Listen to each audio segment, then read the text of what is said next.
Welcome to JSP academy. Social methodology practice bits చూద్దాం. భావావేశం రంగానికి ఉదాహరణ వైఖరి. మధు అనే విద్యార్థి బోర్డు పైన భారతదేశ రాజధాని హైదరాబాద్ అని ఉండటాన్ని కనుగొన్నాడు. ఇది ఏ లక్ష్యానికి చెందినది? అవగాహన. గణేష్ అనే విద్యార్థి అశోకునికి అక్బర్కి మధ్య గల భేదాలు తెలిపెను. ఇది ఏ లక్ష్యము? అవగాహన. లక్ష్యాలు లక్షణం బట్టి మారేవి. విద్యార్థి వికాసానికి ప్రతీకలు. లక్ష్యాలు స్పష్టీకరణలు రెండింటికి సంబంధించినది. విద్యార్థి వికాసానికి ప్రతీకలు. క్రింది వానిలో జ్ఞాన రంగానికి చెందినది? అవగాహన. దేశంలో నిరుద్యోగ నిర్మూలకు నీవిచ్చు సూచనలేవి అనే ప్రశ్న ఏ లక్ష్యానికి సూచించును? వినియోగం.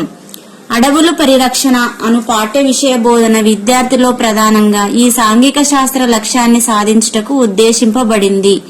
పరిసరాల పరిరక్షణ. లక్ష్యాల వర్గీకరణ జరిగిన సంవత్సరం 1956. బ్లూమ్స్ 3 రకాలుగా వీటిని వర్గీకరించెను. లక్ష్యాలు. డేవిడ్ ఆర్ క్రాత్వోల్ ఏ రంగంలో వర్గీకరించారు? భావావేశ రంగం. ఆర్హెచ్ దవేకు ఈ రంగం యొక్క వర్గీకరణతో సంబంధం కలదు. మానసిక రంగం. మూల్యాంకనం అనేది ఏ రంగానికి చెందినది? జ్ఞాన రంగం. విద్యార్థి ఆంధ్రప్రదేశ్ లో పండే పంటలను వర్గీకరించెను. ఇది ఏ లక్ష్యంను సూచించును? అవగాహన. విద్యార్థులు పై సినిమాల ప్రభావం గురించి వ్యాఖ్యానించెను. ఇది జ్ఞానాత్మక రంగంలో ఏ రంగానికి చెందినది? అవగాహన. బొంబాయి పట్టణం సముద్ర సామీప్యమున ఉండుట వలన పరిశ్రమల పరంగా అభివృద్ధి చెందినది అనేది దేనికి చెందినది? సంశ్లేషణ. బోధనా ప్రక్రియలు చేపట్టుటకు కారణము. విద్యార్థుల ప్రవర్తనలో ఆశించిన మార్పు కోసము.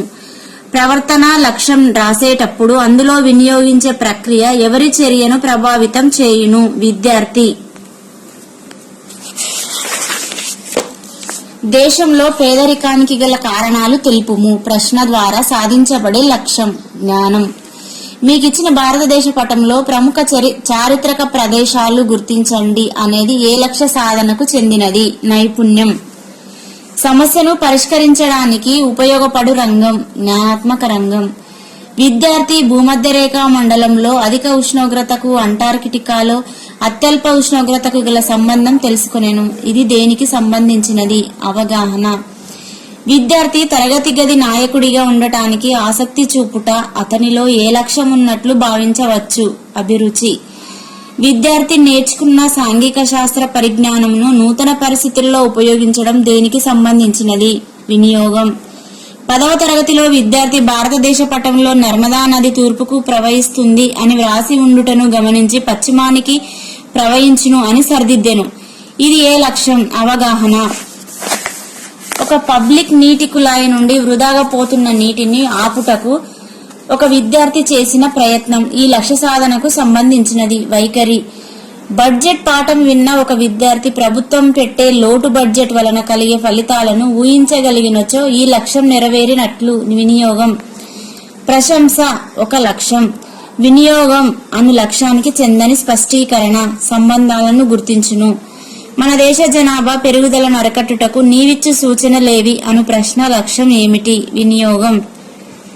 ఆంధ్రప్రదేశ్, తమిళనాడు, కేరళ, కర్ణాటక రాష్ట్రాలలో అతిపెద్ద రాష్ట్రాన్ని వేరు చేయండి అను ప్రశ్న ఏ లక్ష్యానికి చెందినది? అవగాహన. ప్రజాస్వామ్యం పట్ల గౌరవం పెంపొందించుకోవడం అనే స్పష్టీకరణ ఏ లక్ష్యానికి చెందినది? విలువ.